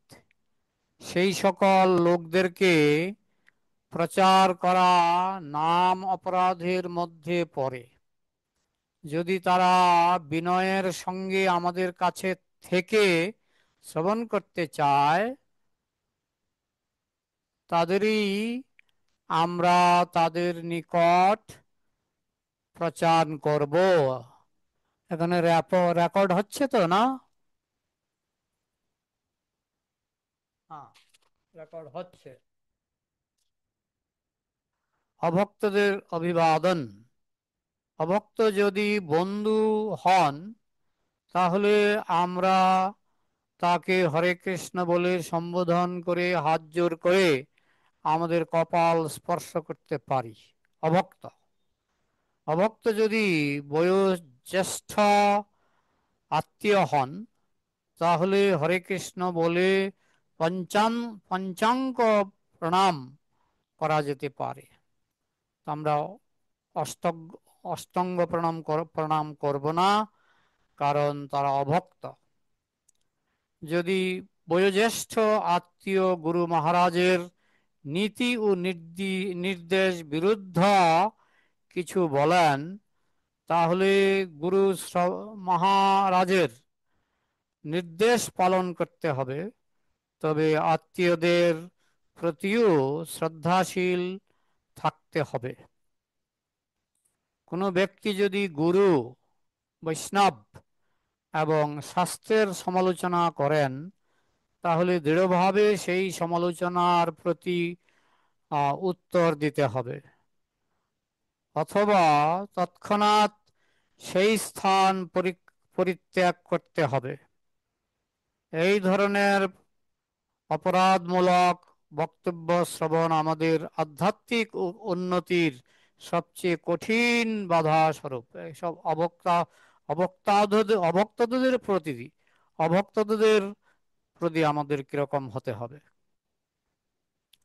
তীর্থশ্রবণ, সকলে মিলে পবিত্র তীর্থস্থান দর্শন বৈষ্ণব জীবনধারার একটি গুরুত্বপূর্ণ এবং প্রতীক্ষিত অঙ্গ। যারা গুরুর পূর্বে নিজের ব্যক্তিগত বা গৃহগত এবং অফিসিয়াল দায়িত্বের সমস্ত কাজকর্ম সমাধা করে দেওয়া উচিত, যাতে ভ্রমণের সময় কোনো রকম উদ্বেগ উৎকণ্ঠা মনকে ভারাক্রান্ত না করতে পারে। অর্থাৎ ভ্রমণকালে মনকে সম্পূর্ণরূপে দিব্য নাম এবং কৃষ্ণ কথায় নিমগ্ন করার জন্য ভ্রমণকারী যেন নিজেকে প্রস্তুত করতে করেন। এটা যারা তীর্থ ভ্রমণ তাদের পদক্ষেপগুলি বর্জন করা হচ্ছে। এইরূপ ভ্রমণের উদ্দেশ্য হচ্ছে পারমার্থিক শুদ্ধতা অর্জন। সেজন্য এই সময় কোন রকম প্রজল্প বা চপল আচরণ সর্বদা বর্জনীয়।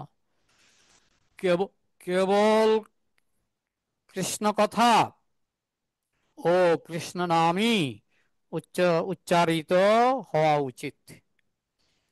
পূর্ব পরিস্থিতি অনুসারে জীবনের মধ্যে দলবাজি বর্জন করে ভক্তদের উচিত একে অপরের সঙ্গে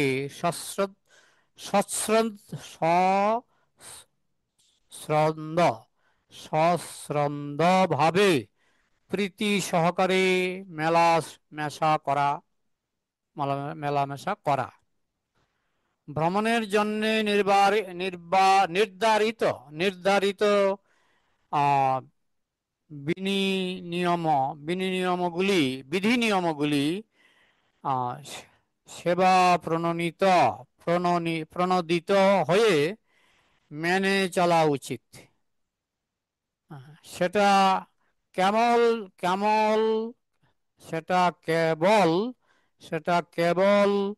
সাংগঠনিক প্রসায়কে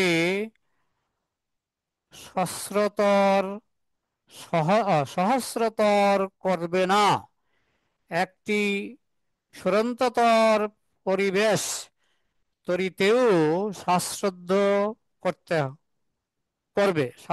করবে।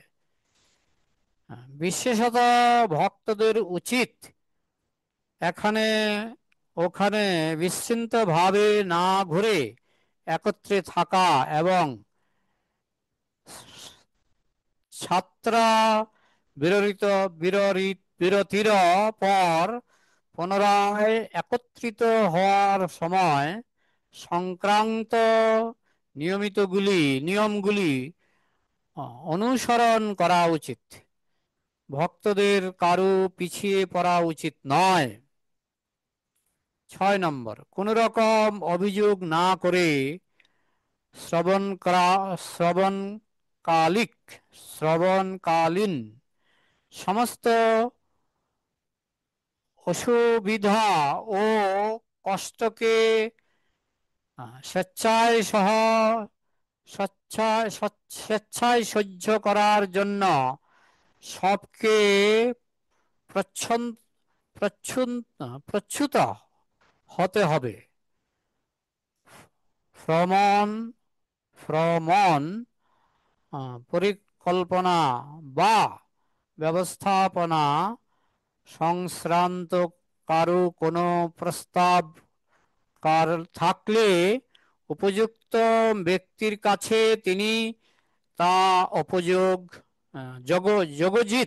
যগোচিত বিনয়ের সঙ্গে পেশ করতে পারেন। অযথা সমালোচনা ও অভিযোগ কেবল তীর্থভ্রমণের পরিবেশনকেই নষ্ট করে। 7 নম্বর, শ্রবণ গুরুর শেষ শুরুতে যোগদানের চেষ্টা করা উচিত নয়। অনেক আগেই তীর্থযাত্রাদের শ্রবণা তীর্থযাত্রাদের যাত্রার ঘোষণা করতে হবে। আর ইচ্ছুক ভক্তের উচিত নিজের নাম এবং অর্থ বিধিবদ্ধ তারিখের সঙ্গে আয়োজকদের কাছে জমা দেওয়া। 8 নম্বর, যারা অত্যন্ত নূতন তারা খুব বেশি নিষ্ঠাবান নয়, অথবা তারা প্রাথমিক বিধি নিয়মগুলি অনুসরণ করে না, সেই সব শ্লোকেদের নাম সুপারিশ করা উচিত নয়। ভক্তের উচিত তীর্থ ভ্রমণের সময়ে ভক্তদের সঙ্গে থাকা উচিত। অন্যান্য স্থানে ভ্রমণ বা অন্য কিছু করার জন্য স্বতন্ত্র কোনো পরিকল্পনা থাকা উচিত নয়। প্রতিটি ভক্তের উচিত এক উচ্চ পারমার্থিক ভাবধারা রক্ষায় ভূমিকা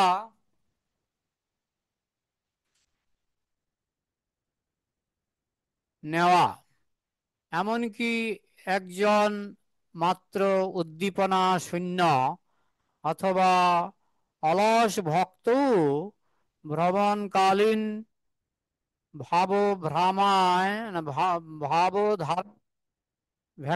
ব্যাখ্যাত সৃষ্টি করতে হবে।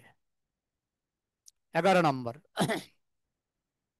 প্রত্যেক ভক্তের উচিত অপরাপর ভক্তদের সেবার সর্বদা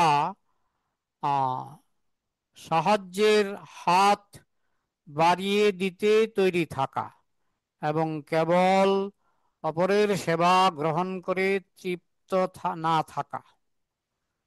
12 নম্বর, বাইরে থেকে নিজেদের জন্য বিশেষ খাদ্যদ্রব্য ভক্তদের ক্রয় করা উচিত নয়।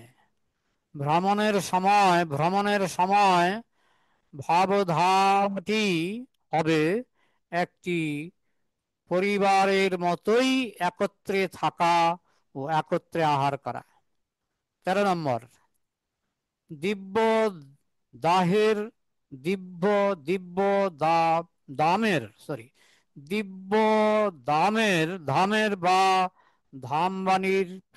ধামবাসীর প্রতি যাতে কোনো অপরাধ না হয় সেগুলিকে প্রত্যেকের যত্নশীল থাকা উচিত। যখন ভক্তগণ একত্রে কোনো মন্দির পরিদর্শন করবেন তখন অবশ্যই অত্যন্ত শ্রদ্ধার সাথে ও সযত্নে মন্দিরের সমস্ত নীতি নিয়মগুলি মেনে চলতে হবে। যে কোনো রকমের বিতর্ক সযত্নে পরিহার করতে হবে। এখন পরে আছে সাধনা, এটা যদি কেউ পড়েন খুব ভালো হয়। এখানে আছেন যে সাধনা পৃষ্ঠাটি পড়বেন। সাধনা আপনাদের মধ্যে কেউ পড়বেন? সাধনা সবাই চুপ, সবাই চুপ কেন? সাধনাটা একটু পড়ুন।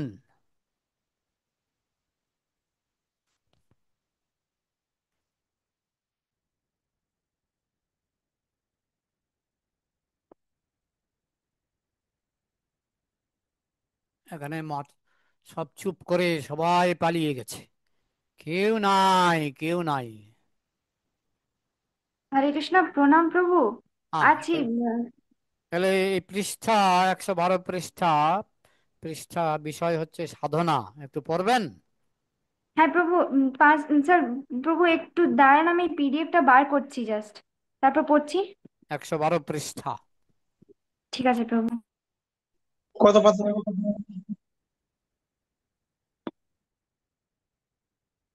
112 বিষয় সাধনা।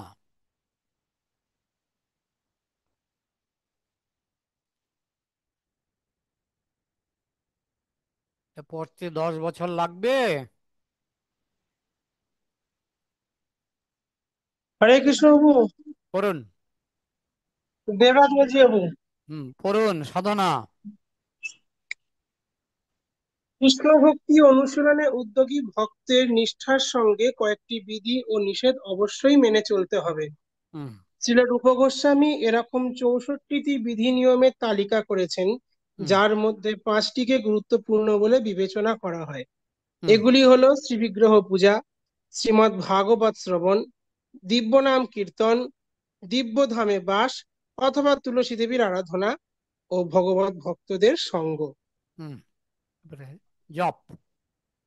জপটা পড়ছি প্রভু তাহলে। হুম জপ ভক্তের জীবনে ভগবানের দিব্য নাম জপ সব চাইতে গুরুত্বপূর্ণ সেবা। আমাদের হৃদয়কে নির্মল করার জন্য জপ করার আবশ্যকতা আমাদের সমস্ত পূর্বতন আচার্যগণ অনুমোদন করেছেন। হুম দীক্ষার সময় গুরুদেবের নিকট শিষ্য প্রথমে এই ব্রতই গ্রহণ করে। সুতরাং প্রতিটি নিষ্ঠাবান ভক্তের জন্য নির্ধারিত কমপক্ষে 16 মালা হরে কৃষ্ণ মহামন্ত্র জপ অবশ্যই খুব মনোযোগ ও নিষ্ঠা সহকারে করা উচিত। হুম শ্রীল প্রভুপাদ বলেছেন, আমাদের পারমার্থিক জীবনের 99% অগ্রগতি আসে পবিত্র হরিনাম জপ থেকে। এইভাবে নিষ্ঠাবান কৃষ্ণ ভক্ত অপরাধ শূন্য হয়ে প্রতিদিন নিয়মিত 16 মালা জপ করলে খুব শীঘ্রই কৃষ্ণ ভক্তির পথে উন্নতি লাভ করবে। হুম হুম। হ্যাঁ। জপ হচ্ছে একটি ঐকান্তিক সেবা, বলুন। প্রভু পড়বো আমি তাহলে নাকি? পড়ুন, যতক্ষণ আরেকজন না আসছে পড়ুন। ঠিক আছে। যখন আমরা কোনো কাজে গুরুত্ব আরোপ করি তখন তার জন্য কিছু সময় আলাদা করে রাখি। সেই রকম প্রতিটি ভক্তের জপের জন্য প্রয়োজনীয় নির্দিষ্ট সময় যেন জপই দেয়া হয়, অন্য কোনো কাজের জন্য নয়। এমনকি তা যদি কোনো ধরনের সেবা হয় তাতেও নয়। উদাহরণস্বরূপ 16 মালা জপের সময় কোনো কাগজ পড়া, কোনো কথা বলা বা কীর্তন শোনা উচিত নয়। জপ হচ্ছে এমন একটা গুরুত্বপূর্ণ সেবা যাতে আমাদের সম্পূর্ণ ও নিরবিচ্ছিন্ন মনোনিবেশের প্রয়োজন হয়। এমনকি জপের সময় টেলিফোনের উত্তর দেওয়ারও প্রয়োজন নেই। যিনি ফোন করেছেন তাকে ভদ্রভাবে বলতে হবে, হুম আপনার খবরটি দিয়ে রাখুন অথবা পরে ফোন করবেন। হুম জপের সময় যদি কেউ দেখা করতে আসেন তবে তাদেরকে অপেক্ষা করতে বলতে হবে। হুম তেমনি সাংসারিক কাজগুলি কেবল জপের পরেই চিন্তা করতে হবে। পরিবারের সকলেই যেন যেন তাদের সম্পূর্ণ সহযোগিতা করেন। তাই কখনোই কারোর অপরের জপে ব্যাঘাত ঘটানো উচিত নয়। যখন আমরা ভগবান শ্রীকৃষ্ণের দিব্য নাম জপ করি তখন ভগবান কৃষ্ণের সঙ্গে আমাদের সরাসরি যোগাযোগ হয়, হুম কারণ ভগবান ও তার নামের মধ্যে কোনো পার্থক্য নেই। হুম পবিত্র হরিনাম রূপে ভগবান শ্রীকৃষ্ণ সমগ্র জগতের মধ্যে যিনি সর্বাপেক্ষা গুরুত্বপূর্ণ ব্যক্তি ও সরৈশ্বর্যময়, তিনি আমাদেরকে সাড়া দেন। সুতরাং এই পবিত্র যোগাযোগকে কোনো প্রকারে বিঘ্নিত হতে দেওয়া উচিত নয়। মনে রাখবেন, ইচ্ছা থাকলেই উপায় হয়। এটা পৃষ্ঠাটা বলুন তো, 100 কত? 114 প্রভু। হ্যাঁ, আচ্ছা, এটা আরেকটু আচ্ছা, পড়ুন তো। নাম জপ করি তখন ভগবান শ্রীকৃষ্ণের, এখান থেকে কৃষ্ণ পড়ুন তো। স্মরণ। তখন ভগবান কারণ শ্রীকৃষ্ণের সঙ্গে শ্রীকৃষ্ণের সঙ্গে হ্যাঁ, আমাদের সরাসরি যোগাযোগ হয়, হুম, কারণ স্বয়ং ভগবান ও তার নামের মধ্যে কোনো পার্থক্যই নেই। হুম, পবিত্র হরিনাম রূপে ভগবান শ্রীকৃষ্ণ সমগ্র জগতের মধ্যে যিনি সর্বাপেক্ষা গুরুত্বপূর্ণ ব্যক্তি ও সরৈশ্বর্যময়, হুম, তিনি আমাদের ডাকে সাড়া দেন। হুম, সুতরাং এই পবিত্র যোগাযোগকে কোনো প্রকারে বিঘ্নিত হতে দেওয়া উচিত নয়। মনে রাখবেন, ইচ্ছা থাকলেই উপায় হয়। হুম। আরেকজন কেউ পড়বেন?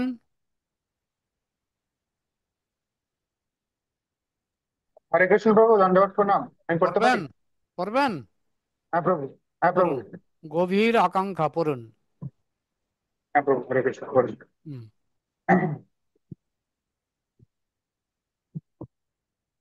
গভীর আকাঙ্ক্ষা। গভীর আকাঙ্ক্ষায় আমাদের পারমার্থিক জীবনের মূল ভিত্তি।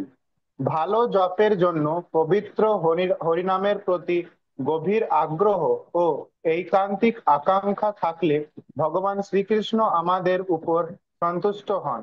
আমাদের গভীর আকাঙ্ক্ষার প্রকাশ হবে তখনই যখন আমাদের জন্য নির্ধারিত নির্ধারিত জপ সংখ্যা সমস্ত প্রতিকূল পরিস্থিতির মধ্যেও প্রতিদিনই খুব ভালোভাবে সম্পূর্ণ করতে পারবো। সেই সঙ্গে গুণগত ও পরিণামগত ভাবে শ্রেষ্ঠ মানের জপ করার জন্য আমাদের যা কিছু করা প্রয়োজন তা দৃঢ়নিষ্ঠ হয়ে করতে হবে। আর জপ নষ্ট করে এমন সবকিছু আমাদের ত্যাগ যত নষ্ট করে এমন সবকিছু আমাদের ত্যাগ করতে হবে। এই গভীর আকাঙ্ক্ষা ও দৃঢ়নিষ্ঠা কিভাবে বর্ধিত হবে? নিত্য ভগবত সেবায়, অর্থাৎ নিয়মিত ভক্ত সেবা ও বিনীতভাবে কৃষ্ণ কথা শ্রবণ করার মাধ্যমে। হুম। তো আগে পড়বো? তারপরে মনোনিবেশ সহকারে শ্রবণ। পড়বো কি পড়বো? হ্যাঁ, পড়ুন। মনোনিবেশ হুম, সহকারে হ্যাঁ শ্রবণ। ঠিক আছে। হুম, মনোনিবেশ মনোনিবেশ সহকারে শ্রবণ। আমরা জপ যত ভালোভাবে শ্রবণ করতে পারবো ততটাই ভালো জপ হচ্ছে বলে বুঝতে হবে। হুম, সুতরাং গভীর মনোনিবেশ সহকারে শ্রবণ করা ভালো জপের সব থেকে গুরুত্বপূর্ণ অঙ্গ। শ্রীল হুম, প্রভুপাদ বলেছেন, প্রতিটি নাম স্পষ্টভাবে উচ্চারণ করে মন্ত্রের সেই শব্দধ্বনির প্রতি পূর্ণরূপে মনোনিবেশ করো। অতি শীঘ্র জব শেষ করতে হবে বলে ব্যস্ত হবে না। শ্রবণ করাই সবচেয়ে বেশি শ্রবণ করাই সবচেয়ে বেশি গুরুত্বপূর্ণ। আবার তিনি বলেছেন, জপের সময় প্রতিটি শব্দ খুব যত্ন সহকারে শুনতে চেষ্টা করো। হুম, তাই মনোনিবেশ সহকারে শ্রবণ করে আমাদের জপ করা উচিত। তা হুম, না হলে আমাদের জপ হয়ে উঠবে যান্ত্রিক ও স্বাদহীন। হুম। এরপরে আর কে পড়বেন? কে আছেন পড়বেন? যদি নতুন না থাকেন। আছেন? আচ্ছা, 1 কোটি বছর লেগে যাচ্ছে। এবার প্রভু, ওই আমি কি প্রথম পড়বো? যে পড়েছিলেন, শ্রীকৃষ্ণ প্রভু, পড়বো। পড়ুন। কোথায় থেকে প্রভু একটু? হরিনামের প্রতি দৃঢ় বিশ্বাস। হরিনামের প্রতি দৃঢ় বিশ্বাস। একশো আচ্ছা পনেরো প্রভু। পৃষ্ঠা 115 পৃষ্ঠা। হরিনামের হরিনামের প্রতি। হরিনামের প্রতি দৃঢ় বিশ্বাস। হ্যাঁ। শ্রী চৈতন্য মহাপ্রভুর বাক্য বিশ্বাস, উৎসাহ ও দৃঢ় নিশ্চয়তা সহকারে মহামন্ত্র জপ করলেই আমরা আম, ক্রমশ ভক্তির সর্বোচ্চ স্তরে উ- উপ- উপনীত হব। শিল হুম, প্রভুপাদ। হুম, মহামন্ত্রের অর্থ উপলব্ধি করা। হুম, হরে কৃষ্ণ মহামন্ত্র যেহেতু দিব্য শব্দধ্বনি, সেই হেতু তার অর্থ জানি বা না জানি, আহ, তার আহ, তার ফল পাওয়া যাবে। কিন্তু তা সত্ত্বেও যখন আমরা মহামন্ত্র জপ করছি, তখন তাতে কি প্রার্থনা করছি তা জানা প্রয়োজন।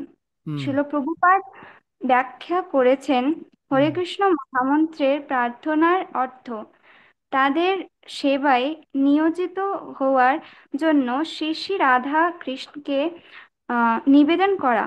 হুম হরে কৃষ্ণ মানে হে হরে, হে রাধারানী, হে কৃষ্ণ, অনুগ্রহ করে আপনারা আমাকে আপনাদের প্রেমময়ী সেবায় নিয়োজিত করেন হুম যাতে মায়ার সেবা থেকে নিষ্কৃতি লাভ করতে পারি। হুম প্রার্থনা আগে পড়বো প্রভু। হ্যাঁ, পড়ুন। প্রার্থনা সূচক ভাব। প্রার্থনা সূচক ভাব।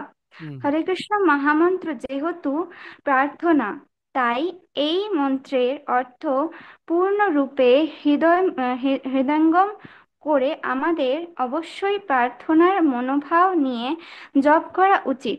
হুম আমাদের জপ হবে ঠিক একটি মাতৃ মাতৃহারা হুম শিশুর আকুলভাবে ক্রন্দন ক্রন্দনের মতো, এবং আমাদের মনোভাব থাকবে বড় আহ, বড় অসহায়, আর শ্রীকৃষ্ণের উপর আমাদের হতে আমাদের হতে হবে সম্পূর্ণভাবে নির্ভরশীল, হুম জড় উদ্দেশ্য নয়। হুম ভক্তি মার্গে আমরা অহেতুকী ও প্রতিহত ও বিশুদ্ধ উম, ভগবৎ সেবার লক্ষ্য এগোতে শিক্ষা পাই। হুম সুতরাং জপের ফলস্বরূপ আমরা যেন ইন্দ্র তৃপ্তির জন্য কোনো জল লাভ বা আহ, সুযোগ সুবিধার অন্বেষণ না করি। হুম ভগবানের নিকট আমাদের একমাত্র ও যথার্থ প্রার্থনা হবে আমরা যেন তার সেবার উম, যোগ- উম, সেবার উম, যোগ্যতা। আচ্ছা, সেবার যোগ্যতা লাভ করতে পারি আর হুম সর্বদা তার নাম উচ্চারণ করতে পারি। হুম কিভাবে আমাদের ভগবানের নিকট প্রার্থনা করতে হবে সেই সম্বন্ধে শিল প্রভুপাদ বলেছেন, প্রিয় কৃষ্ণ, কৃপা করে তোমায় আহ, কৃপা করে তোমায় ভুলতে দিও না। হুম আমি যেন সর্বদা তোমার নাম জপ করতে পারি, আর তাতে যদি আমাকে নরকেও পাঠাও তাতে কিছু যায় আসে না। হুম এরপরে আর কে পড়বেন? বিনয়, আর কেউ আছেন?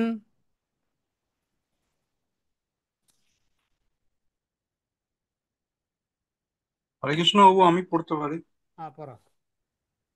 বিনয়,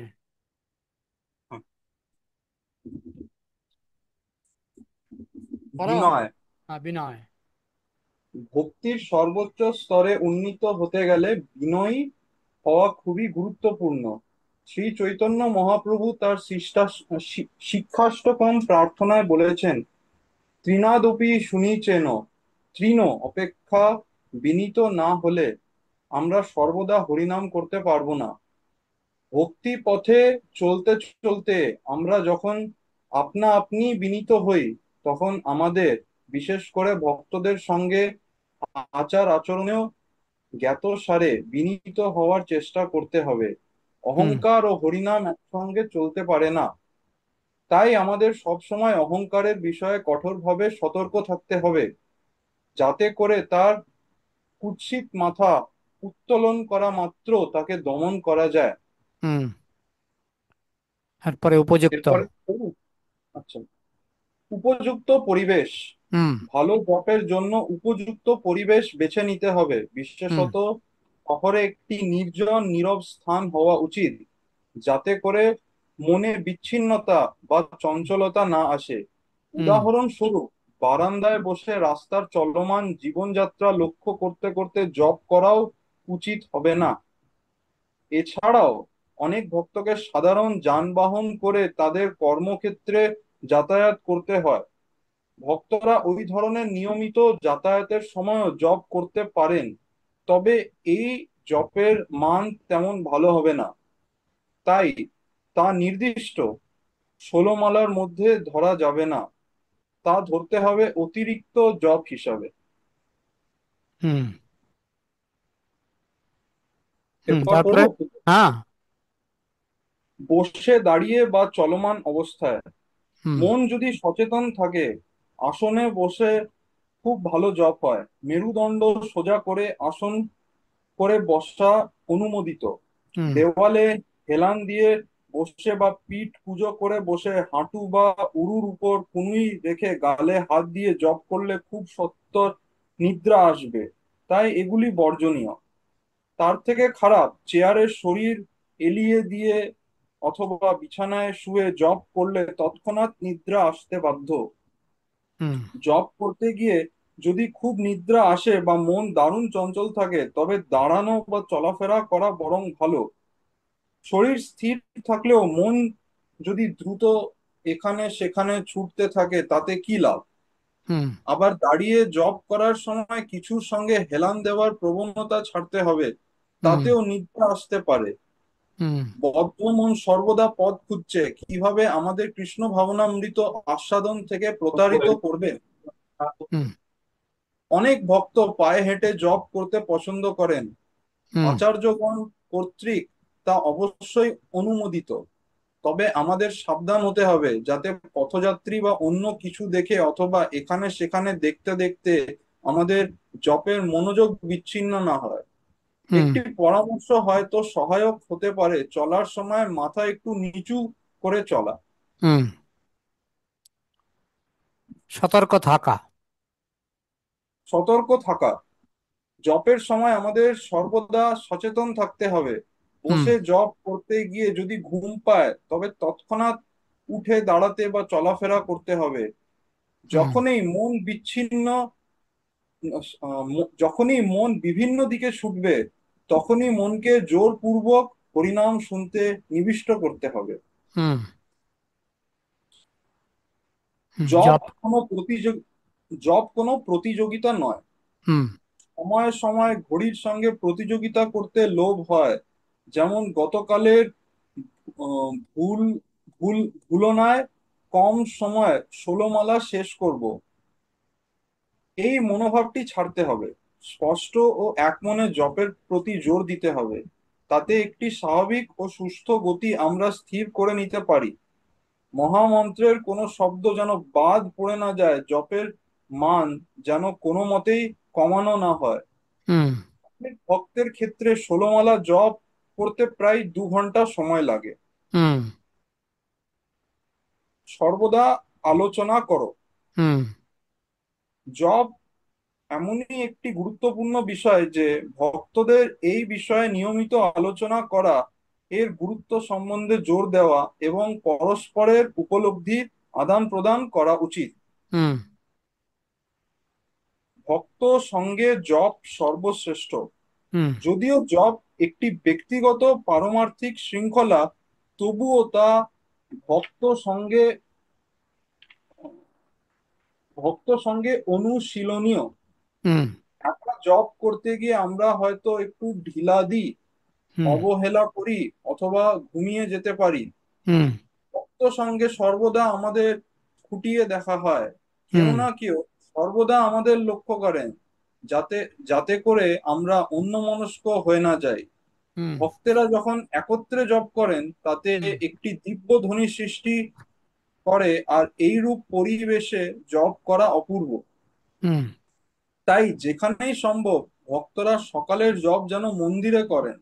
হুম। অন্যথায় ভক্তরা যেন যে যাই পাড়ায় থাকেন, তারা কোনো একটি সার্বজনীন স্থানে প্রতি সপ্তাহে যতদিন সম্ভব একত্রিত হয়ে জপ করেন। হুম। এটি বিশেষভাবে অনুমোদিত। হুম। প্রত্যুষে জপ। হুম। জপ করতে হবে প্রাতঃকালে। আদর্শ সময় হচ্ছে ব্রাহ্ম মুহূর্ত। হুম। তাও সম্ভব না হলে তার নিকটবর্তী সময় জপ করতে হবে। হুম। খুব ভোরে ঘুম থেকে ওঠা প্রতিটি ভক্তের জন্য অনিবার্য। এই ক্ষেত্রে কোনো আপোষ করা উচিত নয়। আমাদের সকলের জপের জন্য একটি নির্দিষ্ট সময় বাঞ্ছনীয়। সাধন ভক্তির ক্ষেত্রে সময়ানুবর্তিতা একটি গুরুত্বপূর্ণ অঙ্গ। কার্যক্ষেত্রে বেরোবার পূর্বে যেন কমপক্ষে 10 থেকে 12 মালা জপ অবশ্যই হয়ে যায়। যত বেশি হয় ততই ভালো। হুম। উচ্চস্বরে, হুম। নিজে শোনার মতো উচ্চস্বরে জপ করা যায়। খুব উচ্চস্বরে জপ করলে যে তা খুব ভালো জপ তা নয়, বরং কত মনোযোগ সহকারে তা শুনছি সেটি বেশি গুরুত্বপূর্ণ। হুম। আর সব ভক্তদের সঙ্গে জপ করার সময় আমাদের লক্ষ্য রাখতে হবে আমরা যেন তাদের মনোনিবেশে বিঘ্ন না ঘটাই। হুম। হরিনাম না লীলা? হুম। সময়ে সময় ভক্তরা একটি প্রশ্ন করে থাকেন, হুম। তারা কি জপের সময় কৃষ্ণ লীলা চিন্তা করতে পারেন? এই ব্যাপারে শ্রীল প্রভুপাদ কি বলছেন দেখা যাক। হুম। হরিনাম শ্রবণ আর কৃষ্ণলীলা চিন্তার মধ্যে পার্থক্য করতে পারো না। হুম। পদ্ধতি কিন্তু শ্রবণ করা, হুম। তারপর কৃষ্ণের লীলা, রূপ, গুণ ইত্যাদি আপনা আপনি মনে আসবে। হুম। অন্যত্র শ্রীল প্রভুপাদ বলেছেন, সাধারণত নিয়ম হচ্ছে শুধু জপ করা আর তা শ্রবণ করা। তবে কৃষ্ণলীলা যদি আমাদের স্মৃতি পথে আসে তা খুব ভালো, সেটি আপনা থেকেই আসা উচিত। এই নয় যে তুমি কৃত্রিম ভাবে চিন্তা করবে। হুম। হরিনামের প্রতি অপরাধ, হরিনামের প্রতি দশবিধ অপরাধ আমাদের এড়িয়ে চলা উচিত। হুম। অপরাধগুলি দেখে নেবেন। শ্রীল প্রভুপাদ বলেন যে উত্তম জপ মানেই উক্ত অপরাধগুলি শূন্য হয়ে জপ করা। হরে কৃষ্ণ মহামন্ত্র জপ শুরু করার পূর্বে শ্রী গুরু প্রণাম মন্ত্র এবং পঞ্চতত্ত্ব মন্ত্র উচ্চারণ করতে বিস্মৃত হওয়া উচিত নয়। আগে যারা পড়েছ তারা আবার পড়ো। আগে যারা শুরু করেছো, প্রথম পুরুষ কে পড়েছিলে? প্রথম পুরুষ। হরে কৃষ্ণ বাবু। হ্যাঁ, ওইটা পড়ো, 4টি বিধি নিয়ম পড়ো। নাম বলো। হ্যাঁ, দেবরাজ বলছি। হ্যাঁ, বলো। 4টি বিধি নিয়ম। হুম। নিম্নোক্ত বিধি নিয়মগুলি প্রতিটি ভক্তের অবশ্য পালনীয়। হুম। 1, কোন রকম আমিষ আহার নয়, পেঁয়াজ রসুন এবং মাশরুম সহ। সর্ববিধ নেশা বর্জন, চা, কফি, পান, সুপারি, পান মশলা ইত্যাদি সহ।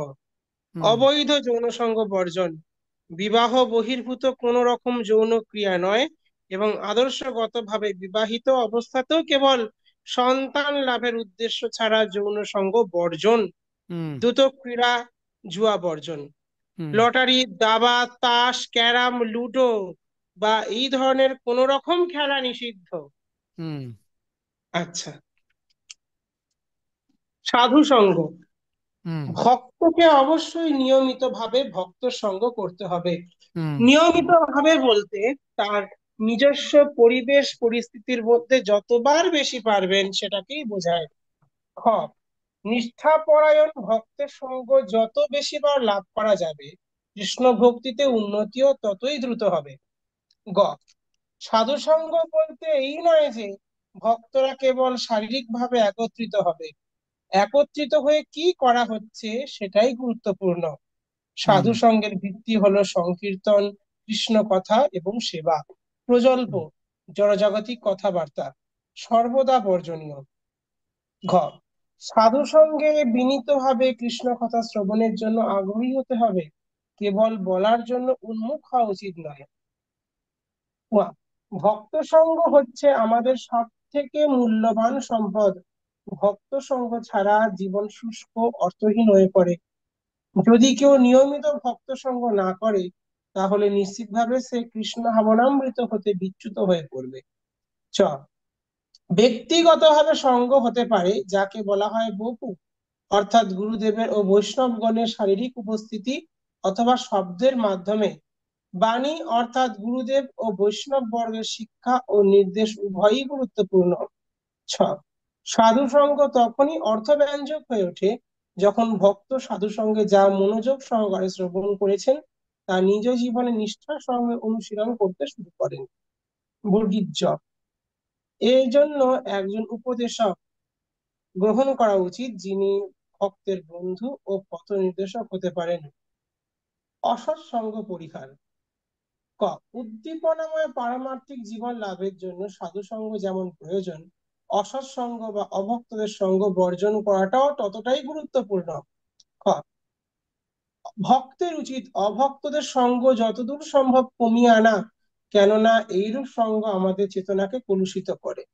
গ অভক্তদের সঙ্গ করতে হবে কেবল নিম্নোক্ত প্রয়োজনে, তাও যতদূর সম্ভব স্বল্প সময়ের মধ্যে সীমিত রাখতে হবে। 1. পেশাগত বা ব্যবসাগত কর্তব্য কর্ম পালন। 2. সামাজিক দায় ও কর্তব্যাদি পালন, যেমন ঘনিষ্ঠ স্বজনবর্গ, প্রতিবেশী, সহকর্মী প্রভৃতিদের সঙ্গে।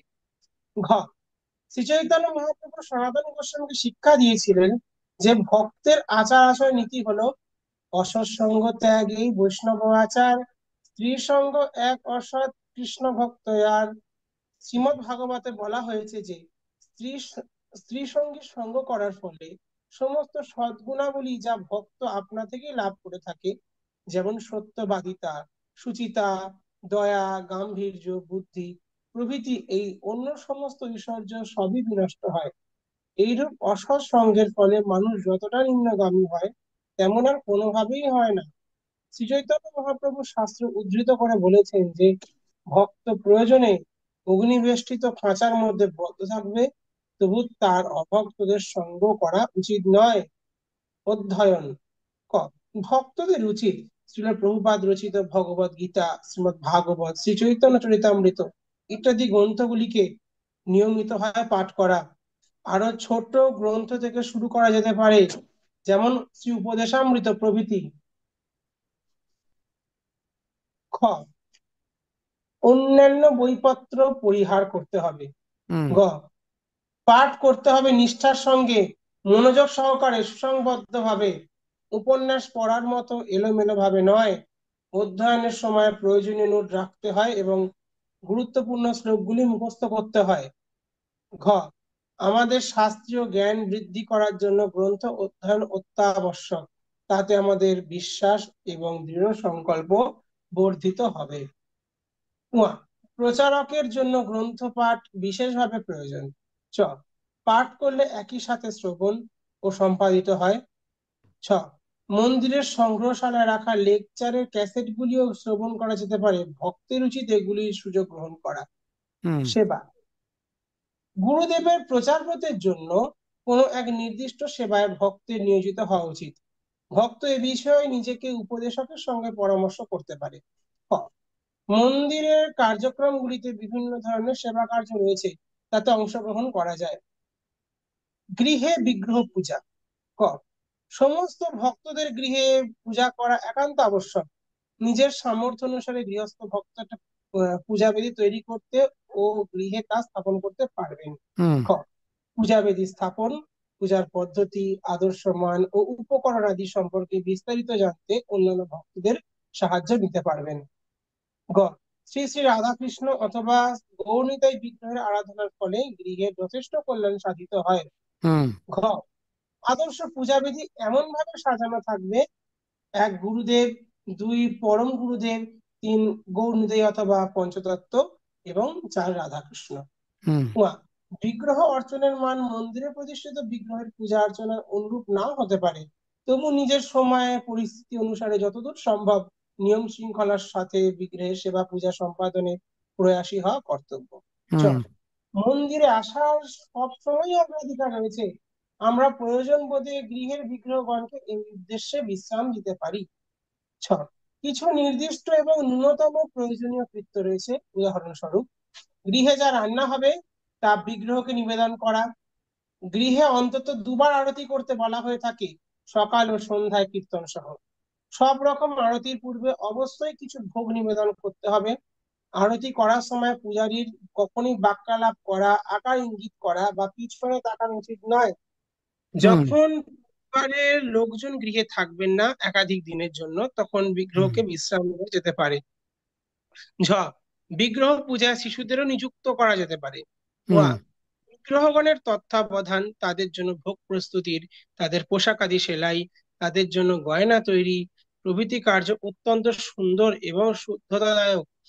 গৃহের সমস্ত সদস্যদের এসব সেবায় নিয়োজিত করা যেতে পারে। তুলসী দেবী, যে যেখানে সম্ভব গৃহে তুলসী দেবীকে রাখা যেতে পারে। এজন্য প্রয়োজন উপযুক্ত সূর্যালোক এবং জল। যা কিছু কৃষ্ণকে নিবেদন করা হবে তার প্রতিটি পদে তুলসী পত্র দেওয়া উচিত এবং কৃষ্ণের পাদপদ্মেও তা অর্পণ করা যেতে পারে। আজকে লক্ষ্য, আজকে এইটুকু থাক। ঠিক আছে। হুম, এটা হচ্ছে 100 কত 24 পাতা। 20 পাতা। তাহলে আজকে থাকুক। আমার একটু আহ, খারাপ, আমি আসছি, আসি। হ্যাঁ, হরে কৃষ্ণ। হরে কৃষ্ণ। হরে কৃষ্ণ।